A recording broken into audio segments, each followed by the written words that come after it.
Assalamualaikum warahmatullahi wabarakatuh. Alhamdulillahirabbil alamin, salatu wassalamu ala asrofil anbiya'i wal mursalin sayyidina Muhammad wa ala alihi wa sahbihi ajmain, amma ba'd.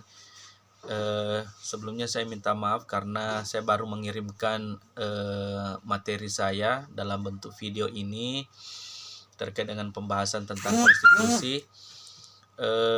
Untuk hari ini saya ingin membahas tentang fungsi dan tujuan konstitusi. Ya. Antara fungsi dan tujuan itu adalah dua hal yang tidak dapat dipisahkan antara satu dengan yang lain. Dalam pepatah Inggris dikenal dengan kata two sides of one coin, dua sisi mata uang yang tidak dapat dipisahkan antara satu dengan yang lainnya. Demikian juga dengan fungsi dan tujuan konstitusi. Ya, oleh karena itu maka pada dasarnya jika membahas mengenai fungsi konstitusi, maka secara tidak langsung juga akan membahas tentang bagaimana tujuan daripada konstitusi itu. Ya. Nah, menurut pendapat yang disampaikan oleh salah satu guru besar atau profesor hukum tata negara di UI Universitas Indonesia, yaitu Prof. Jimli Asidiki, mengatakan bahwa secara rinci fungsi konstitusi dibagi ke dalam beberapa hal. Ya. Di antaranya adalah pertama, fungsi penentu dan pembatas kekuasaan organ negara. Yang kedua, fungsi pengatur hubungan kekuasaan antar organ negara. Yang ketiga, fungsi pengatur hubungan kekuasaan antar organ negara dengan warga negara. Ya, fungsi pengatur hubungan kekuasaan antar organ negara dengan warga negara. Jadi kalau poin ketiga ini itu berbicara tentang banyak berbicara tentang hak dan kewajiban.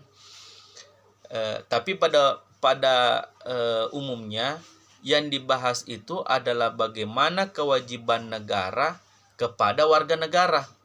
Ya, bagaimana kewajiban negara itu diatur di dalam konstitusi. Ada di dalam pasal 27, ada di dalam pasal 28. Ya, kalau saya ingin membahas sedikit, maka rumusnya kan kewajiban negara menjadi hak daripada warga negara. Yang mana yang menjadi kewajiban negara? Ya, kalau kita ingin menyebutkan beberapa, di antaranya adalah yang pertama adalah negara wajib memberikan pelayanan hukum bagi negara wajib memberikan pelayanan kesehatan bagi warga negara. Nah, berbicara masalah pelayanan kesehatan bagi warga negara, saat ini di antara semua kementerian, maka kementerian yang paling banyak mendapatkan anggaran adalah anggaran kesehatan. Kementerian Kesehatan. Harapannya agar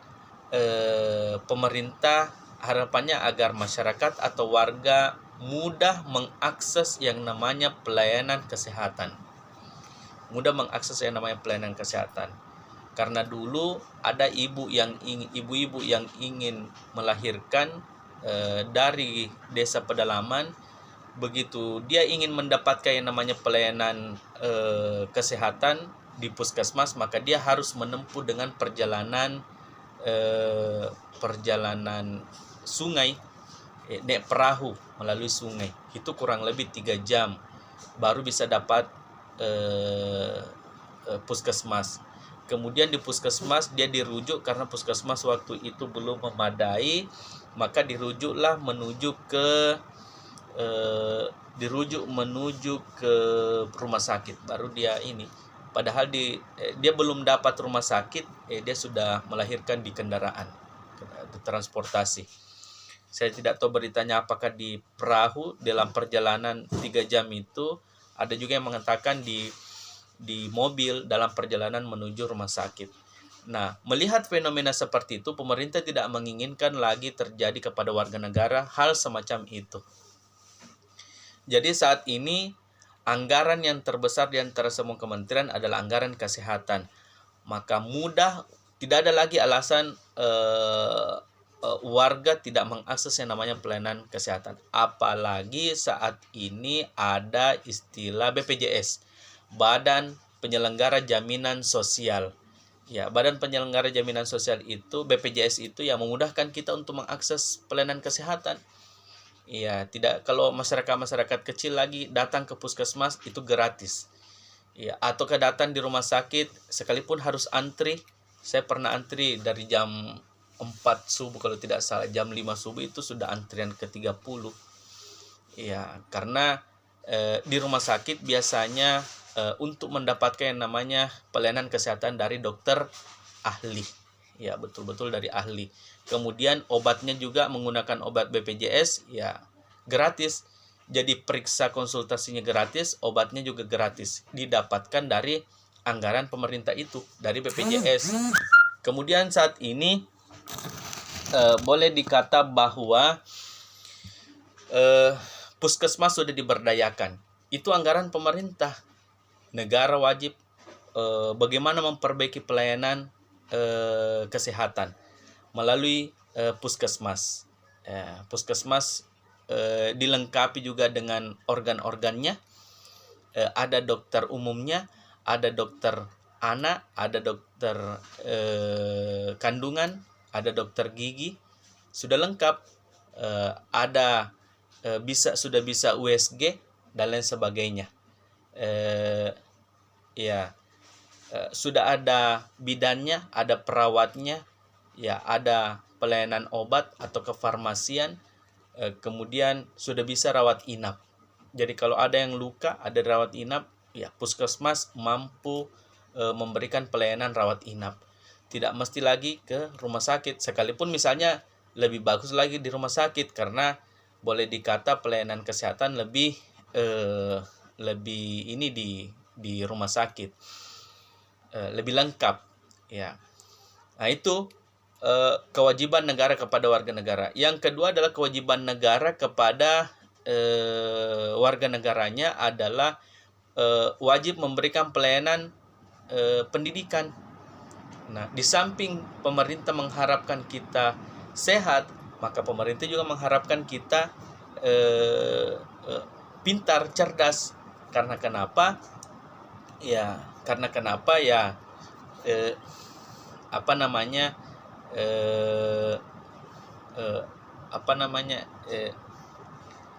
pemerintah wajib memberikan pelayanan pendidikan, ya mengharapkan kita untuk bisa membekali diri dengan keilmuan, bisa cerdas, meningkatkan sumber daya manusia.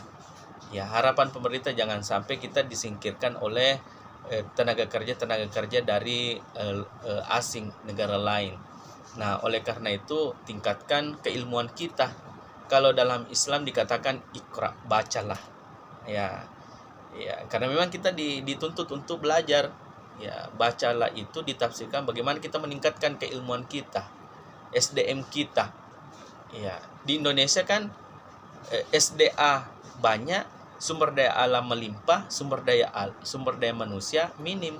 Maka wajarlah ketika dikelola oleh asing, PT Freeport, PT Vale, itu semua asing, tapi mengeruk emas yang ada di Indonesia. Bayangkan kalau emas, nah seandainya misalnya kita mengelola sendiri emas kita, nah menurut saya kita tidak akan memiliki utang negara sampai 6.000 triliun. Kemudian yang ketiga, negara berkewajiban untuk memberikan pelayanan hukum atau memberikan keamanan bagi masyarakatnya atau bagi warga negaranya. Ya, bagi misalnya ketika melihat sering ada yang namanya pembegal dan lain sebagainya, itu tentu siapa yang turun? Negara melalui alat-alatnya. Siapa yang disebut sebagai alatnya? Polisi, jaksa, hakim, lembaga pemasyarakatan. Maka ketika diperhadapkan dengan ranah pidana, bukan sebenarnya si korban dengan pelaku yang berhadapan, tapi si pelaku dengan alat-alat negara. Mulai dari tingkat penyelidikan, penyidikan, penuntutan, sidang, itu negara yang dihadapi. Ya, Jadi pelaku menghadap sama polisi, pelaku menghadap sama jaksa, pelaku menghadap sama hakim, diberikan putusan, dilimpahkan ke lembaga pemasyarakatan. Seperti itu. Jadi negara turun tangan untuk memberikan perlindungan hukum, memberikan keadilan. Ya, cuma saat ini kan kalau mau dikaji lebih jauh lagi terkait dengan bagaimana adilnya ketika diberikan hukum,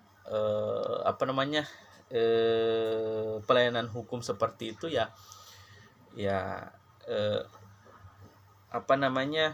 ketika diperhadapkan dengan pelayanan hukum seperti itu, apakah adil? Karena kenapa? Si korban misalnya ada pembunuhan yang dilakukan kepada suami, kepada suami atau pencari nafkah, maka ketika misalnya pelaku diputuskan, divonis untuk dipenjara, nah itu kasusnya selesai. Pertanyaannya, bagaimana negara terhadap ibu dan anak ini ketika suaminya sudah dibunuh dan lain sebagainya? Tentu yang menjadi permasalahan bagaimana hidupnya kalau pencari nafkahnya sudah meninggal. Nah, itu yang ketiga, memberikan pelayanan hukum. Yang keempat, memberikan kewajiban negara memberikan kesejahteraan. Dengan cara apa wujudnya? Dengan cara memberikan BLT, bantuan langsung tunai kepada masyarakat. Itu apakah wujudnya setiap 3 bulan, 6 bulan atau dan lain sebagainya. Sekalipun di masa pandemi saat ini pemerintah melihat bahwa banyaknya warga yang boleh dikata dilakukan pemutusan hubungan kerja, maka negara hadir untuk memberikan bantuan kepada warga negaranya, sekalipun harus meminjam kurang lebih 6.000 triliun sampai saat ini utang negara untuk bagaimana mengurusi warga negaranya. Oke, saya kira ini dulu yang bisa saya sampaikan materi saya. Silakan disimak saja. Terima kasih atas perhatiannya, adik-adik. Sekian, assalamualaikum warahmatullahi wabarakatuh.